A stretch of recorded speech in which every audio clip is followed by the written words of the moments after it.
Une maison qui vaut 400 000, je n'irais pas dire « Hey, va te mettre de la grosse laque, la cuisine à 90 000. » Ta propriété, elle prendra pas 90 000 de valeur. Les maisons que je vais mettre à vendre ou qu'on fait des offres d'achat, qu'on visite, les maisons qui ont un beau design, ça a vraiment un gros impact. Okay? Surtout pour les acheteurs sur la valeur.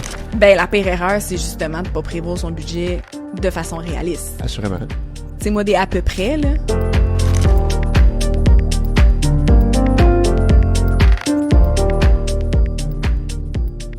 Bonjour tout le monde, j'espère que vous allez bien. Merci de revenir pour encore un épisode des Réfléchis, où est-ce qu'on explore l'immobilier, l'entrepreneuriat et le bien-être. Aujourd'hui, je suis avec Marie-Philippe, ma belle-sœur, puis on va parler de design puis d'immobilier. Salut Marie. Salut Gab, ça va? Ça va bien toi aussi? Oui, merci de me recevoir aujourd'hui. Ça fait plaisir, merci à toi d'être là aujourd'hui puis de venir partager ton expertise. Parle-moi donc un petit peu de toi. C'est quoi ta business? Là, je sais que je la connais bien, mais surtout pour les auditeurs qui la connaissent pas. Mfield Design. C'est quoi tu fais? Nous, on est vraiment spécialistes en projet clé en main. Donc, on prend vraiment le client du tout départ de son projet, là où il est plus en mode idéation, où il cherche un petit peu par où se diriger pour entamer son projet, que ça soit des nouvelles constructions, agrandissement de maison, rénovation majeure, projet de salle de bain, rénovation de cuisine. Bref, on fait un peu de tout. On a commencé à faire un petit peu de commercial aussi par la bande, fait que ceux qui ont des bureaux professionnels, on travaille présentement sur des bureaux comptables, des bureaux de coworking, de restaurants, bureaux de coiffeur, podcast. Ben évidemment, c'est toi qui as fait la salle ici, Oui. qui est vraiment splendide. Mais merci. Puis des mini-maisons aussi. Oui, en fait, du mini locatif aussi, donc style mini-pod, maison conteneur, habitation accessoire. On touche un peu à tout finalement, ce qui se trouve dans le design, ergonomie, fonctionnalité. Donc nous, notre expertise, c'est vraiment de prendre en charge le projet de A et de le mener à bien jusqu'à Z. Donc on fait même du service d'accompagnement en chantier pour les clients quand le besoin c'est en faire sentir, là, quand les clients sont très occupés ou même qui ont pas les nerfs assez solides pour pouvoir gérer ça toutes seules, qui ont besoin d'accompagnement. Donc ça nous fait vraiment un plaisir d'aller jusqu'au home staging même parfois. Donc c'est un peu ça notre offre de service, je te dirais. On a plein de beaux services en fait qui s'adaptent vraiment bien aux besoins du client. Ça fait combien de temps que ça roule, Mfield Design? Moi j'ai terminé mon cours, écoute, ça fait longtemps. Ça doit faire 12 ans. Oh my God, OK. Je crois que j'ai fini mon cours. Puis moi, je suis allée vraiment me spécialiser un petit peu plus dans tout ce qui est plomberie et mobilier d'ébénisterie. J'ai fait mon cours en lancement d'entreprise. Donc, je te dirais que officiellement, Mfield Design existe depuis janvier 2018. Fait que ça fait plus de 6 ans qu'on a la business puis qu'on roule ça, là. Puis moi qui travaille en immobilier, les maisons que je vais mettre à vendre ou qu'on fait des offres d'achat, qu'on visite, les maisons qui ont un beau design, ça a vraiment un gros impact. OK? Surtout pour les acheteurs sur la valeur. Qu'est-ce que ça fait un designer? Est-ce que tu peux venir expliquer aux auditeurs qu'est-ce que ça fait, mettons, on part du début. Oui. Ben en fait, nous, après ma barre, notre expertise, c'est vraiment de tout ce qui est ergonomie, fonctionnalité, donc aménagement des pièces. On parle de diviser des espaces et tout ça pour les rendre le plus fonctionnels possible. Nous, je te dirais qu'on est comme entre l'architecte puis la décoratrice. Okay. Fait que en fait, oui, on peut faire un petit peu de décoration, oui, on peut faire un peu de plan maison 2D, mais nous, notre expertise, c'est vraiment tout ce qui est 3D, rendu photoréalistique, choix de matériaux, soumission d'ébénisterie, soumission de lumière, bref, tout ce que tu as besoin pour mener à bien ton projet pour qu'il ait le même look, la même ergonomie, la même fonctionnalité qui a été pensée dès le départ avec les plans. Donc, tu sais, on a toute notre expertise, puis je pense que chacun a sa place dans le domaine. Je te dirais que c'est très, très large ce qu'on va explorer là-dedans, mais l'objectif, c'est toujours de rendre l'espace plus fonctionnel, plus ergonomique, mais aussi de faire vivre des sensations aux utilisateurs, aux usagers, c'est-à-dire qu'ils s'adaptent à leurs besoins, parce qu'on va s'entendre, n'importe quel client a des besoins différents, des situations familiales différentes. Tu sais, des gens qui ont des jeunes enfants, je leur proposerai pas la même chose que quelqu'un qui est un jeune couple, 2 travailleurs autonomes qui ne cuisinent pas. Donc, dans les choix des matériaux, c'est super important de prendre ça en considération. Puis, dans l'ergonomie aussi, la fonctionnalité de comment on va utiliser les choses dans le day-to-day. Fait que nous, en fait, on est vraiment spécialistes dans fonctionnel, ergonomique, beau, les bons matériaux adaptés aux besoins du client. Donc, c'est vraiment... Donc, tu rencontres le client il dit, bon, voici mon projet. tu pars de ton bord, tu prends tes mesures, tu fais tes trucs. Après ça, là, tu laisses aller ta créativité parce que tu as besoin de beaucoup de créativité dans ce domaine-là. Puis tu vas venir lui présenter des plans suite à ça, puis vous allez faire des ajustements. Oui, absolument. Ben, tu sais, c'est très complet dans le sens où, exemple, hier, j'étais avec des clients, eux autres, c'est un projet d'agrandissement, mais on se triple les 3 étages en grandeur aussi. Wow. Fait que là, Okay. c'est plus que ça. Donc, il y a une rallonge, faut qu'il y ait des technologues qui rentrent en ligne de compte. On regarde au niveau structural, faut qu'il y ait des spécialistes en structure qui viennent inspecter, qui viennent voir. On avait, chauffage, ventilation. Tu sais, il y a vraiment beaucoup d'aspects dans ce type de projet-là. Là, j'en parle de un, mais tu sais, au niveau de la construction, c'est la même chose. Ouais. Fait que nous, je nous décrirais un peu comme des généralistes. Un peu comme un médecin généraliste qui est un peu, je dirais, le point tournant dans tout le projet qui va vous référer aussi vers les bonnes personnes. Moi, c'est un peu comme ça que je nous vois aussi parce que justement, on le sait qu'exemple, on a une base un peu dans tout, mais j'irai pas installer un robinet de cuisine puis j'irai pas installer un luminaire. Par contre, je peux te dire, moi, je pense qu'au nombre de pieds carrés que tu as, si tu veux avoir tel type d'ambiance, je crois que, on pourrait installer tel luminaire à telle place avec tel type d'éclairage. Il y a des éclairages plus chauds, des éclairages plus froids. Idem pour l'ensemble de l'œuvre, là. Fait que, tu sais, nous, notre rôle, c'est vraiment de vous accompagner. Je dis vous, mais tu sais, les clients, de les accompagner à travers le processus, faire les bons choix pour atteindre leur objectif ultime, qui est de faire leur projet dans leur budget, évidemment, dans le meilleur des mondes. Ouais, là, les tanks à yacht sont forts. Oui. Petite parenthèse, parce qu'on est en train de faire le projet chez nous. Donc, c'est pour ça que les tanks à yacht et respecter le budget est un très bon défi quand on fait des rénovations. Oui. Tu m'as parlé de réseau de contact. C'est ça qui fait aussi, j'ai l'impression, puis corrige-moi si je me trompe, ton réseau de contact avec tous les gens que tu connais, mais tu es capable d'aller chercher des bons prix à droite puis à gauche, puis de deux, de comparer pour le client qu'est-ce qui est le plus avantageux pour lui. Oui, ben ça, c'est une grosse partie de notre travail. Je sais que c'est pas tous les designers qui y touchent. Tu sais, on a toute notre spécialité. Moi, je voulais, dans mon offre de service puis dans ma vision des choses, j'étais pas capable de concevoir qu'une designer faisait des plans puis qu'après ça, les plans étaient laissés à eux-mêmes.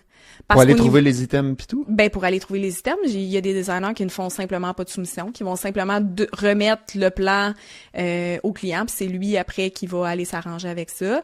Moi, j'avais la misère à concevoir ça parce que je me disais pourquoi pas pousser ça un petit peu plus loin, parce que la réalité, c'est que nous autres, on propose des choses, puis souvent, ce qui arrivait, que moi, je remarquais, c'est que finalement, ils se ramassaient chez le marchand de céramique, puis le marchand de céramique, il proposait autre chose. Mais c'est parce qu'au final, le design qu'on a fait, la touche finale, le wow, puis l'espèce d'expérience client était plus là, tu sais. Mm-hmm. Puis c'est ça que j'avais un petit peu de la difficulté à voir, puis que je voulais pousser la chose un petit peu plus loin. D'où le fait que justement, tu sais, moi j'offre un service aussi de soumission puis de budget global parce que je trouve ça important que le client aussi, avant même de s'embarquer dans ses rénovations, sache exactement à quoi s'attendre au niveau du budget. C'est la grosse interrogation que généralement les gens ont aucune idée. Donc, toi, tu vas venir donner une fourchette de prix ça va tourner dans les alentours de ça, tout dépendamment des matériaux que vous prenez, le choix de robinet que vous prenez, puis etc. Tu sais. Oui, absolument. Puis c'est sûr que je vais te diriger à la bonne place aussi parce que je sais que, exemple, j'ai 2-3 ébénistes dans mon calepin avec qui je fais affaire, mais je sais qu'exemple, pour des types de projets commerciaux, je vais en référer un en particulier parce qu'il peut faire plus de custom. Puis, tu sais, il y a un paint shop à même à la même l'ébénisterie, tandis que j'en ai un autre que je sais qui est plus compétitif, puis il y a la meilleure, exemple, qualité de quincaillerie. Donc, exemple pour du résidentiel, c'est lui que je vais référer en premier, service clientèle aussi, parce qu'on n'aborde pas la clientèle de la même façon en fonction du type de projet. Mm-hmm. Donc, c'est vraiment important. Puis oui, le réseau, en fait, qu'on se crée, inévitablement, il y a vraiment une grosse répercussion sur la qualité de service parce que moi, je me fais un point d'honneur de choisir les gens avec qui je travaille pour qu'ils aient les mêmes valeurs que moi au niveau de l'entreprise parce que, inévitablement, c'est un peu le prolongement de soi-même quand tu réfères quelqu'un. Donc, tu sais, si t'as été mal servi, si t'as l'impression que c'était pas à la hauteur de tes attentes, ben souvent, c'est de la faute de la designer qui l'a référé. Donc, pour moi, c'est ultra important aussi d'avoir cette espèce de suivi-là, puis de m'assurer que ça se passe bien. Puis, tu sais, je l'ai vu dans le passé des gens avec qui j'ai arrêté de collaborer pour cette raison-là, parce que j'avais l'impression que c'était pas à la hauteur de ce que je voulais offrir aux clients. Puis, tu sais, je pense que dans n'importe quoi, toi, tu vas référer un courtier hypothécaire, c'est la même chose. Tu veux t'assurer... n'importe quel réseau, là.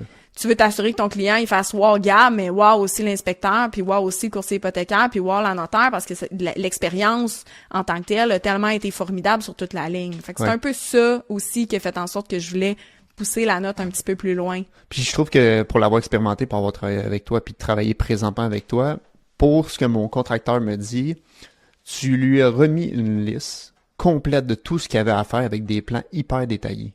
Est-ce que tu peux nous parler de cette étape-là? Parce que lui, il m'a mentionné qu'il avait rarement vu quelque chose d'aussi bien structuré. Tu sais. Ben, en fait, c'est ça, c'est un peu là où on rentre en ligne de compte. C'est qu'on vient décider tout ce qu'il y a à décider avant même que le chantier commence. De un, tes soumissions vont être beaucoup plus exactes. Mm-hmm.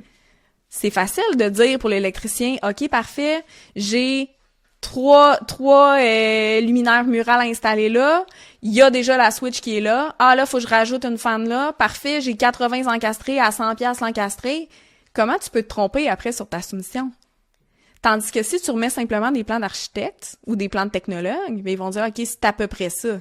Ouais, mais le à peu près, là, tu sais en construction comment ça peut monter vite. Puis c'est là qu'on se retrouve avec des grosses problématiques. Tu sais, oui, ça a un coût des plans de designer comme ça, mais en même temps, pour le temps que tu sauves, pour la réalisation du projet, durant tout ce temps-là, plus le fait que tu vas pas te tromper dans le projet non plus, tout est indiqué. Tu sais, ça m'est déjà arrivé, moi, d'arriver sur un chantier, puis l'îlot est tout noir, l'électricien, il est là, puis il installe une prise électrique blanche. Mais qu'est-ce que tu fais? Puis là, il est comme, mais là, il y a personne qui me l'a dit. Attends un peu, va voir tes plans. Ouais. Ah, oui, il est sur indiqué. Les plans, toi, tu l'avais indiqué Oui. comme ça. Ouais, c'est ça. Donc, c'est sûr qu'il y a toujours dans le milieu de la construction des gens qui vont avoir plus le cœur à l'ouvrage, qui vont être plus impliqués, qui vont vraiment se référer au plan. C'est pas gage de 100%, tout va être exactement comme c'était supposé être, mais du moins, ça donne un excellent point de départ pour ces gens-là, puis ils ont une référence en tout temps. Donc, même pour le contracteur général, c'est moins compliqué. Regarde, les plans sont toujours sur le chantier. Ton gars d'électricité, il arrive, t'as pas besoin d'être là. Regarde tes plans, t'as une question, appelle-moi. Mm-hmm. Donc oui, ça facilite le processus, puis je trouve que ça fait juste en sorte aussi que le client, il se sent sécurisé à travers tout ça, même si moi, je fais pas le service d'accompagnement sur un projet, parce qu'il sait exactement où il s'en va, peu importe qui va venir, ben garde, c'est ça. C'est ça, c'est exactement ça. Tout a été pensé d'avance.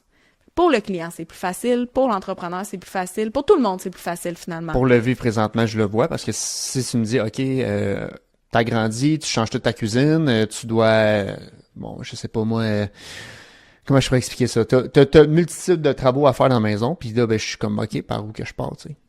Ben là, toi, t'es là pour venir, comme cibler, puis nous diriger dans tout le projet de rénovation. Puis c'est juste, pas juste la réno, il y a du neuf aussi que tu fais, tu sais, on va dire, c'est n'importe quel projet, je pense que t'as adapté, là. T'as fait la salle de podcast, tu sais, c'est comme, t'as sûrement pas appris à faire une salle de podcast à l'école, là.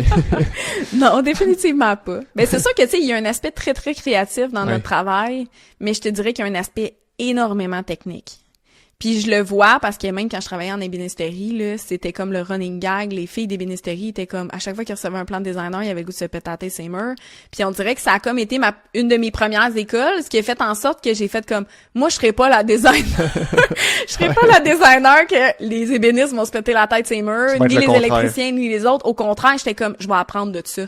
Ouais. Sais-tu quoi? Toutes les erreurs que les autres vont faire, je vais m'en inspirer pour être meilleure, pour devenir encore plus excellente. Je sais que c'est pas très, très bon de se comparer, tu sais, puis je nomme pas de nom parce que je veux dire, ça fait partie de la game, mais ça reste que j'étais comme, il y a quelque chose de wow en arrière de ça, de se dire, OK, parfait, mais moi, je veux concevoir, mais je veux concevoir des choses qui se font. Mm-hmm. Parce que ça arrivait trop souvent, justement, que un électricien, un plombier ou peu importe, est comme, comment qu'elle a pensé son affaire? Ça se peut pas.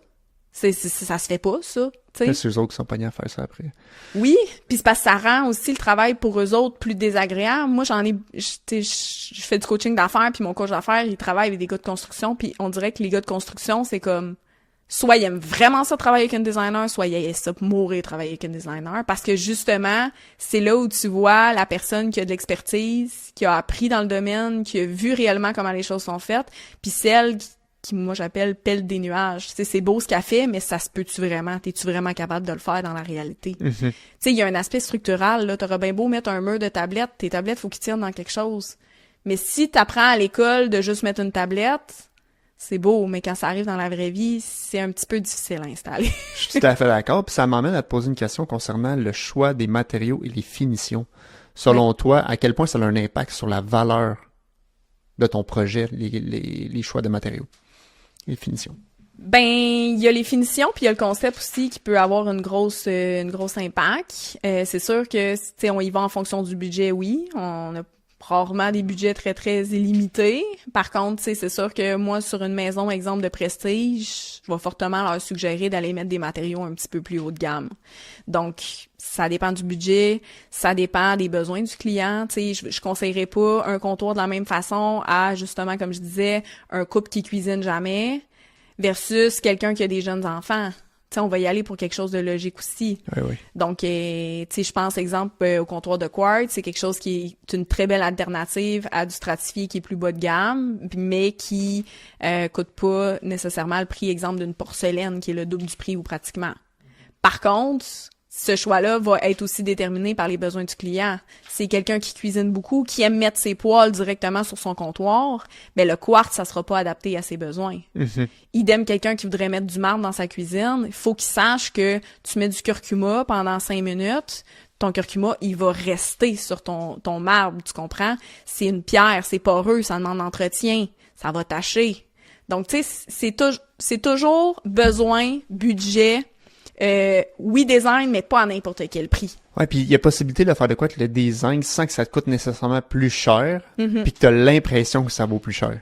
Oui, absolument. Mais ça, c'est aussi dans l'esthétique, comment tu vas monter tes choses. Tu sais, je pense, exemple, là, on est sur un chalet avec la construction built-in qu'on appelle, là. Fait que c'est vraiment avec beaucoup de joues qu'on appelle, là. C'est des panneaux collés et tout ça, là. Puis tu sais, c'est du MDF, c'est de la couleur sur mesure. C'est sûr que tu vas pas faire ça dans une maison qui vaut 300 000.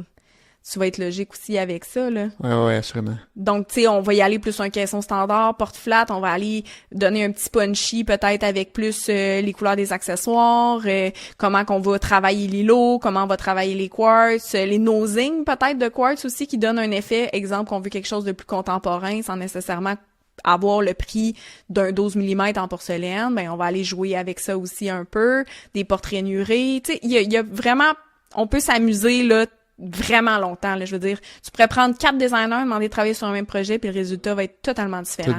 C'est ça la beauté de la chose un petit peu aussi, là. C'est, tu sais, ça m'amène à te dire, c'est important aussi de bien choisir la personne qui va t'accompagner avec, de un, tu sais, les projets, ses compétences, tu sais, parce que, comme je te dis, il y en a qui se spécialisent que dans les 3D, ce qui est bien aussi, là, il y a un créneau pour ça, définitivement.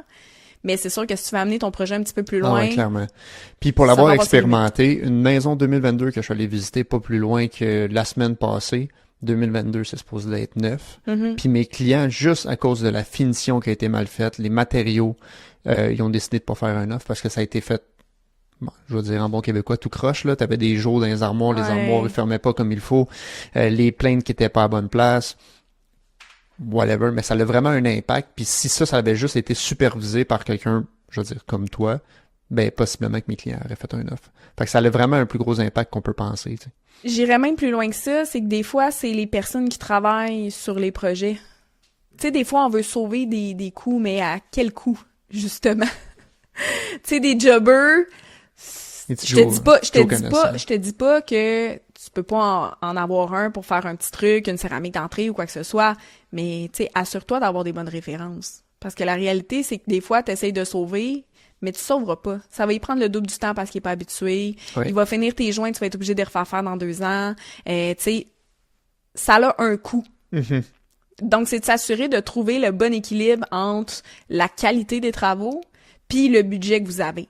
Quitte à en faire un peu moins. Moi, souvent, ce que je dis aux clients, c'est comme, on part dans l'idée qu'on fait tout ce que vous voulez, puis si, advenant le cas qu'on a l'impression que on pourra peut-être regarder de le faire en 2 temps. Tu sais, c'est des choses qui se font aussi, ça. Des fois, les gens sont comme, on strip tout le premier plancher, bon, mais la salle de bain, on va la garder pour dans 2 ans, finalement, parce que on préfère mettre de la bonne qualité, que ça soit bien fait, plutôt qu'essayer de chipper à droite, à gauche, puis tu te rends compte que finalement, ton résultat, il est pas à la hauteur de tes attentes, tu sais. Mm-hmm. Il y a ça aussi qui rentre en ligne de compte. Selon toi, ça serait quoi les impacts d'un bon design sur la valeur de la propriété? Comment je pourrais dire ça? Je vais reformuler ma question, là. Mais ça serait quoi pour toi la valeur du design si c'est bien fait concernant une propriété ou un projet? Pour toi, c'est quoi ça fait de plus? Ben, en fait, c'est tu sais, on dit, la première fois que tu rencontres quelqu'un, là, en 5 secondes, tu sais s'il va avoir une connexion ou pas par comment qu'elle se présente, comment elle est habillée, tout ça. Mais c'est un peu le même principe pour un bien immobilier, là. Tu sais, dès ta première vision, t'es dans la rue, tu vas regarder une maison, tu vas faire, hey, je me verrais vivre là. Ou, au contraire, vraiment pas. Tu sais, j'imagine même pas me vivre là. Fait qu'imagine quand tu rentres à l'intérieur. À l'intérieur, pour visiter beaucoup, moi, je pense que c'est 5 à 10 secondes, généralement. Tu sais, tu sais comment tu te sens. Mm-hmm. Tu sais comment tu te sens. T'as comme une vibe, t'as une énergie dans une propriété, là. Puis c'est cette énergie-là qui va faire en sorte que, à mon avis, à moi, les gens vont faire OK, wow, oui, je me verrais vivre ici, ou au contraire, ah mon Dieu, non, c'est sombre, tu sais, c'est pas bien éclairé, les couleurs sont ternes, tu sais, tout ça fait en sorte que tu vas avoir un effet wow, ou au contraire, que tu vas dire, ouais, c'est pas pour moi celle-là, Puis, passe au suivant. Comment ça fonctionne quand on veut, mettons, faire affaire avec toi? On fait juste t'appeler, toi t'arrives, tu check de A à Z, puis après ça, tu vas faire tes 2D. Comment que tu peux le définir plus en étapes? Ben en fait, c'est sûr que la première rencontre, c'est toujours par téléphone. Tu sais, moi, je vais aller regarder, je vais poser des questions, je vais parler du projet, je vais voir un peu c'est quoi les délais, c'est quoi le budget, tu sais, voir si ça fait du sens aussi, parce que ça m'est déjà arrivé, quelqu'un m'appelle, « Hey, j'aimerais ça refaire ma salle de bain. » OK, parfait. Tu vois combien de budget? 5 000 $. Ça sera pas possible. Mais c'est pas, ça sera pas possible de faire affaire avec moi, ça sera juste pas possible. Ton projet, même si tu voulais. Même si tu le fais de A à Z, tu fais ta démolition, tu fais ta reconstruction, ça vaut plus que ça maintenant. Fait que c'est déjà aussi, j'aime pas ça dire ça comme ça, mais un peu crever l'abcès quand c'est nécessaire ou faire revoir un peu les attentes du client par rapport à ça. Tu sais, ça, c'est quelque chose que, tu sais, je parlais avec une compagnie de construction il y a 2 semaines pour des maisons neuves, puis c'est un peu ça qu'il me disait. Il dit, ça nous est arrivé trop souvent que les gens vendaient du rêve, puis ils arrivaient avec leur plan, puis c'était un plan à 1,5 million, mais il y avait 750 000 de budget. Fait que, tu sais, avec mon expérience, je suis capable de faire dans un premier temps une espèce de pré-tri pour pouvoir dire les vraies choses aux vraies personnes. Puis ça, c'est une affaire aussi, c'est que je vois souvent des gens qui arrivent avec ce type de projet-là, puis je suis comme, OK, est-ce que vous avez fait affaire avec un technologue? Non. Est-ce que vous avez fait des démarches auprès de la ville? Non. OK, on repart de A, là. Tu fais une autoconstruction, ça te prend des plans. Fait que souvent, ça me permet de voir où en sont les gens dans le processus, qu'est-ce qui est la prochaine étape pour eux, de les conseiller au mieux. Je leur envoie un courriel wrap-up de ce qu'on a discuté. Ça, dans le fond, ça a pas de frais. En fait, c'est simplement comme pour accompagner le client puis lui partager un petit peu comment je peux l'aider à travers son processus personnalisé. Par la suite, c'est une première rencontre. La première rencontre, je la fais toujours sur place. Donc, ça nous permet soit de regarder les plans de construction, soit de prendre des mesures de la maison, prendre la prise de photos, regarder un peu les inspirations. Tu sais, souvent, je demande une coupe de Pinterest aux gens et tout ça pour avoir une ligne directrice pour faire la conception. Parce que bien que je veux concevoir, mais je veux concevoir pour eux. Donc, c'est sûr que s'ils m'envoient une photo avec des grosses armoires noires puis des comptoirs bien foncés, ben j'irai pas faire du farmhouse blanc avec de la grosse moulure. Tu sais, on s'entend, là. Fait que c'est au moins d'avoir une espèce de ligne directrice. Puis par la suite, en fait, moi, j'envoie toujours un estimé de mes services, combien, grosso modo, je pense passer d'heures sur leur projet, là, en fonction de ce qu'ils m'ont partagé comme besoin, simplement, là. Donc, c'est vraiment ça. Puis par la suite, en fait, le processus commence quand eux sont prêts. Donc, c'est un service de conception 3D. On commence par ça. Rencontre préliminaire en Zoom par la suite. On envoie les plans, les gens en discutent, nous reviennent avec les modifications jusqu'à temps qu'on trouve un aménagement vraiment optimal. Puis quand l'aménagement parfait pour eux a été trouvé, ben là, par la suite, on passe au choix des matériaux et tout ça. En personne, bien évidemment. Oui, c'est ça. Ouais. Donc, on va soit chez les fournisseurs, soit je me présente à la maison, tout dépendant de l'ampleur du projet, évidemment, là. Si c'est une salle de bain, souvent, je vais faire une présélection, je peux me déplacer à la maison, ou on se rencontre chez un fournisseur, exemple, des fois, je vais chez Plancher Mascouche ou quoi que ce soit. Puis par la suite, ben là, on tombe plus dans le dessin technique, là. Fait que là, c'est tous les plans de luminaires, les plans de démolition, les plans de construction, les ci, les ça. Pour arriver finalement avec les dessins et là, vraiment en venir plus au budget soumission. OK. Qui est comme le core de la business, là. C'est comme la finalité un peu du service de conception. Fait qu'à partir de là, au moins, les clients ont un budget global prêt, détaillé, qui savent exactement combien les armoires vont leur coûter, combien le comptoir va coûter, comment les luminaires vont coûter, comment la céramique va coûter, comment le plancher va coûter, tu sais, comme tout. Ça fait vraiment la différence dans un gros projet.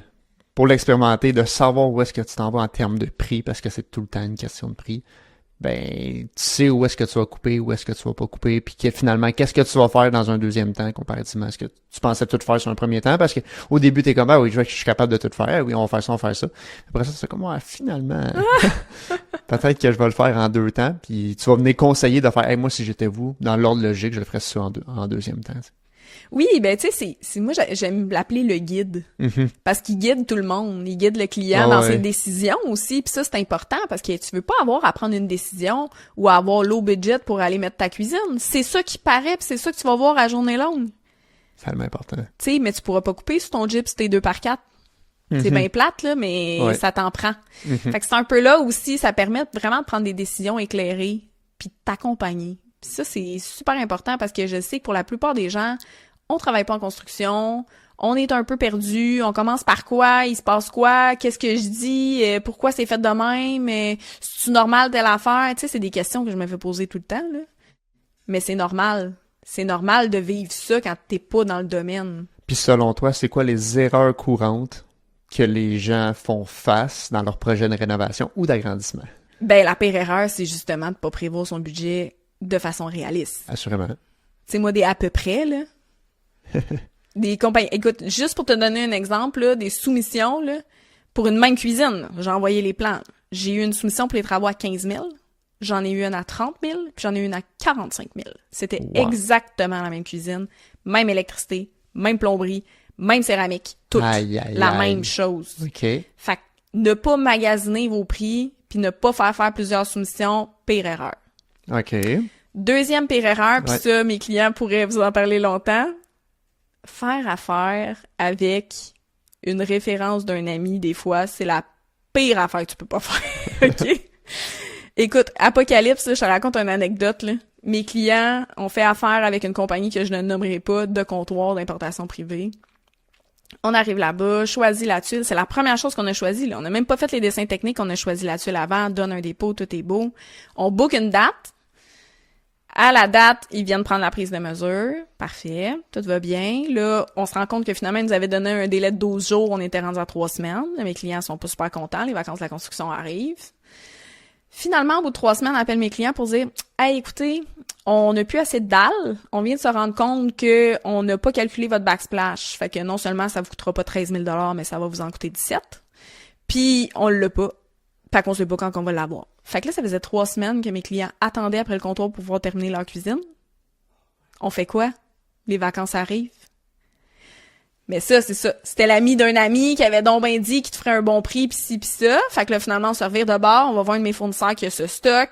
Ils ont été super smart. En 24 heures, les dalles étaient commandées. Ils avaient passé prendre la prise de mesure. 2 semaines après, c'était installé. Et à 4 000 de moins. Fait que les prix d'amis sont pas toujours des prix d'amis. Fait que ça, c'est la deuxième erreur aussi. Tu sais, même si on vous conseille prenez quand même la peine d'aller voir ailleurs. Parce que nous, on est habitués de fonctionner avec les mêmes fournisseurs, puis c'est pas pour rien qu'on fonctionne toujours avec les mêmes fournisseurs. C'est pas parce qu'ils sont plus chers. C'est juste parce qu'on sait qu'ils offrent un service et une excellence au niveau de l'ensemble du processus et au niveau de la qualité du matériau. Règle générale. En tout cas, pour nous, chez MFil Design, c'est un peu comme ça qu'on fonctionne. Il faut qu'il y ait un rapport qualité-prix, mais il faut que la qualité soit là aussi. Et le service, évidemment. Donc, pas de soumission, de prendre un ami d'un ami parce que tu penses que c'est la bonne chose? Ben, en fait, c'est correct. Ça peut être, dans certaines circonstances, ça peut être bien. C'est juste que valide que c'est vraiment un prix d'amis, puis valide que, tu sais, t'es en de bonne main, puis l'expertise de la personne, pas juste faire confiance à la référence d'eux. Assurément. Moi, c'est comme ça que je le vois. Sinon, une erreur courante, mon Dieu, il y en a plein, là. Tu peux en nommer qu'un d'un autre, juste pour se donner une petite idée. Déjà là, on a la grosse idée, on l'a, là. Ouais, les robinets murales, puis les luminaires murales. Écoute, à chaque fois, c'est une saga, là, puis c'est pour vrai, là, ça arrive tout le temps. À chaque fois que j'ai, exemple, là, c'est la grosse tendance, les vanités suspendues, là, ou les vanités avec comme des tiroirs, là.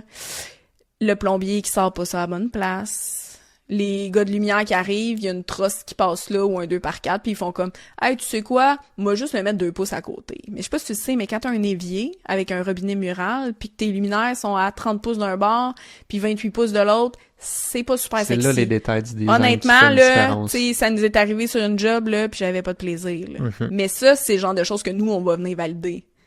avant même qu'ils referment les murs. Fait que c'est le genre de choses que ça vaut la peine de payer une designer pour venir voir ces détails-là, parce que c'est pas quand ton gyps est fermé puis ta lumière est installée que c'est le temps de le faire, parce que ça va te coûter un gars de gyps, un gars de peinture, un électricien, tu sais, comme... Ça l'engendre vraiment beaucoup. Fait qu'au final, tu sais, moi, je trouve que c'est un investissement de payer quelqu'un pour venir contrevalider certaines affaires puis s'assurer que tout soit fait tel que plan, parce que au final, oui, ça te coûte des sous momentanément, mais moi, je suis convaincue que tu fais juste en sauver de l'autre bord. Ouais, c'est ça. Puis pour quelqu'un qui a un budget limité, ça serait quoi la première chose que tu conseillerais en termes de rénovation? Je sais que ça dépend des besoins de la personne, mais mettons qu'il y a quelqu'un qui dit où est-ce que je devrais mettre mes sous en premier pour amener plus de valeur à ma propriété, ça serait quoi ta réponse? Ben définitivement, cuisine, salle de bain, c'est les deux choses que les gens veulent pas refaire. Puis c'est les deux choses où les gens passent le plus de temps d'une certaine façon. C'est sûr que, tu sais, on va se dire les vraies affaires. Exemple, changer une poignée de porte, ça coûte pas cher. Tu sais, des choses qui peuvent se faire facilement. Changer des couleurs de murs. À la limite, des fois, changer des planchers, tout dépendant c'est quoi le type de plancher, là. Changer une céramique d'entrée, tu sais, acheter des accessoires un peu qui vont mettre en valeur, changer les luminaires. Ça, c'est comme low budget un peu, là. Tu sais, il est comme plus dans la décoration que vraiment dans le design de services d'aménagement intérieur, admettons. Mais sinon, tu sais, définitivement, moi, je te dirais, cuisine, salle de bain, c'est les deux choses que si tu veux faire prendre la valeur à ta propriété, c'est ça. Les gens, c'est long faire ça. Inévitablement, là, les gens ont pas envie de s'embarquer dans le brouhaha de même. Fait que c'est souvent les choses que ça fait plus peur parce que c'est plus de coûts. Mais souvent, quand tu t'y connais un peu ou t'es bien accompagné, ben ça peut être quelque chose qui est faisable avec un budget respectable. Tu sais, on va vous conseiller, c'est sûr que, comme je te disais, une maison qui vaut 400 000, j'irais pas dire, hey, va te mettre la grosse laque, la cuisine à 90 000. Ta propriété, elle prendra pas 90 000 de valeur. Non, assurément. Mais tu peux aller chercher une belle mélamine texturée avec un fini PET ou quelque chose qui est comme dans des prix qui font du sens pour le type de propriété que tu as, puis qui va donner de la valeur à ta maison, tu vas le récupérer, là. C'est ça qu'on dit souvent à nos clients aussi dans les ventes, les transactions immobilières, la cuisine puis la salle de bain, c'est les deux pièces les plus importantes. Puis je lisais dans un livre que je trouvais ça assez intéressant, c'est que la cuisine, en termes de récupérer ton investissement, ça allait de 70 à 110% de l'argent que tu remets que tu peux récupérer. Puis ben ça va juste t'aider à mieux vendre dans tous les cas. Donc ces deux pièces-là, c'est ce que j'entends le plus parler. Puis j'ai aimé aussi que tu as apporté aussi banal que ça, là, mais la peinture et les poignées de porte, là, ça change le look d'une maison, là, puis ça coûte pas super cher, tu sais. Ah, mais vraiment, là, ça peut revamper. On a fait une maison à Blainville, puis c'est une maison qui était datée de 2002, sa construction. Puis tu sais, il était comme, on va tout changer les portes, là, tu sais, ils sont plus au goût du jour. Puis j'étais comme, attends un peu, là. Tu sais, puis juste de venir mettre des belles poignées de porte avec la rondeur, changer les luminaires, peinturer à grandeur, t'es comme, hey, c'est plus la même maison. Ouais, c'est ça. C'est vraiment différent. Sinon aussi les moulures, tu sais, je sais que dans le temps justement des années 90 là, les OG, tu sais les moulures, les plaintes de venir changer ça c'est sûr que ça demande un peu de travail, mais ça aussi ça peut apporter quand même une belle valeur à ta maison au niveau du look là. Ça peut être quelque chose d'intéressant. La boiserie en général là. Oui, absolument. Puis c'est même pour faire des murs accents des fois, des moulures d'un pouce et demi ou tu sais là c'est bien en mode là, les Pinterest, il y en a partout dans les chambres là, tu sais un mur accent avec des moulures ou mais ça c'est le genre de choses qui revient tendance qui sont pas super coûteuses puis qu'on peut facilement faire aussi même comme par soi-même si c'est moindrement manuel là, que ça peut être intéressant quand même. Vraiment intéressant ce que tu partages. Puis là, je nous emmène à les questions du public. Notre fameux master du podcast, Hugues, est là. Je vais la lire comme qu'elle est. Salut Marie, j'aimerais avoir ton avis. Y a-t-il des éléments en lien avec le design que tu es tanné de voir dans certaines réalisations de 2023-ish 2024? Bonne question. Je commence à être tannée de voir du shaker blanc, là. Ah les portes moulurées blanches, là. Ouais. Ben, tu sais, c'est que j'ai fait beaucoup de repeat, là. Dans le sens où, tu sais, je faisais pas toujours le même concept, là. C'était toujours adapté aux clients, là. Mais des cuisines farmhouse blanches, là, avec les gros accessoires noirs pis tout, là, je commence à être tannée, Mais c'est quand même encore ça qui... Oui, mais ça tend à s'en aller, là. On est plus vers le Japandi, tu sais, le bois foncé qui revient beaucoup. Les deux couleurs de l'année, cette année, pour te donner une idée, on était au Expo Bois avec mes collègues la semaine passée. Puis Kryptonie, une des 10 meilleures mondiales en couleurs, disait que cette année, c'est le brun plum qui revient. Ah ouais? Fait que c'est un genre de brun rougeâtre qui revient, là. Pas le cherry, oui. les vieilles armoires cherry, mais tu sais, quand même, puis le bleu poudre. Wow. Fait que tu vois, là... J'étais sûr que ça allait être le vert ou quelque chose du genre. Là. Ben, le sauge est encore tendance, Ouais. là. OK. Mais, ouais. Fait que Wow. Même moi, j'étais un peu flabbergastée. J'étais comme, oh, OK, je m'attendais pas à ça. Mais je m'y fais. Ouais, Ouais, je m'y fais. c'est excellent. Bonne réponse. Merci. De rien. Maintenant, deuxième question. De tous les projets que tu as fait au courant de ta carrière, lequel est ton chouchou et pourquoi? Bonne question. Bonne question.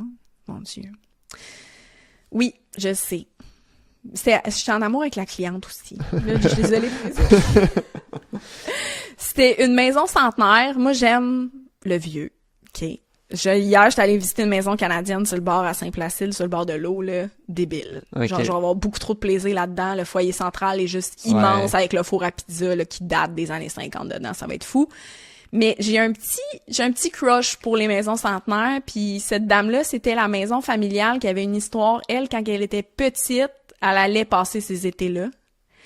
Puis là, on a refait l'entièreté de la cuisine, mais on a gardé le cachet, le plancher d'origine en petites lattes de bois. Écoute, c'est juste magnifique. C'est juste magnifique. Écoute, elle a une table 12 personnes dans sa verrière avec des plafonds d'à peu près 12 pieds, avec des genres de tourelles avec vue sur le lac. C'est juste... Puis la cliente était juste superbe aussi, là. On a eu vraiment trop de plaisir à travailler ensemble, là. Fait que ouais, ça a été mon coup de cœur. Je présume que t'as aussi les clients qui te laissent un peu aller dans ta créativité. Oui. Ça fait en sorte que t'apprécies encore plus. T'es pas trop limité, t'es capable d'y aller un peu comme tu le veux, là. Ben, je te dirais que les clients, en général, sont assez lousses là-dessus. C'est important, moi, je trouve, de laisser la personne mettre sa créativité en place. Ben, en fait, c'est parce que, normalement, on nous engage pour vous faire sortir de la zone de confort d'une certaine façon. Mm-hmm. Tu sais, vous voulez retrouver certaines affaires, vous avez des besoins, vous avez des goûts, mais à partir du moment où, tu sais, on a ça en main, logiquement, c'est comme, c'est rendu à nous autres de jouer, là. Moi, j'appelle ça comme ça, parce que j'ai beaucoup de plaisir à faire ça. Ouais. Nice. Parfait. Puis la dernière question, c'est la fameuse question. La fameuse question des réfléchis. Si tu avais une seule chose à dire à l'entièreté de la planète, il n'y a pas de barrière linguistique, qu'est-ce que tu dirais? Tout le monde t'entend. Tout le monde qui vient au podcast, prenez le temps de répondre à cette question-là. Mon Dieu, je suis pas prête à cette question-là. Ça peut être par rapport à n'importe quoi. Amusez-vous. Oui. Parfait. Mais la vie, c'est un jeu d'une certaine façon. Si t'as pas de plaisir, si t'as pas l'impression que tous les jours tu te lèves en voulant faire quelque chose de bien, en voulant faire quelque chose pour changer le monde, mais c'est ça, c'est plate. Amusez-vous. Amusez-vous. Mais en tout cas, moi, je me suis amusé aujourd'hui. Oui, moi aussi. Merci beaucoup d'être venu partager ton expertise. Puis pour les gens qui veulent te trouver, qu'est-ce qu'on doit faire? Ben, on a Facebook, Instagram, donc c'est MPhil Design, simplement. On a sur la pièce aussi. Donc, vous pouvez nous retrouver sur la pièce, grand projet. Là, le site Internet, il est stand-by, mais normalement, dès le 1er novembre, il va être accessible avec l'entièreté de nos plus gros projets là, des dernières années. Donc, si vous voulez voir aussi un petit peu nos réalisations, il va y avoir le tout sur le site Internet. Ben, merci beaucoup. Merci à toi, Gabi!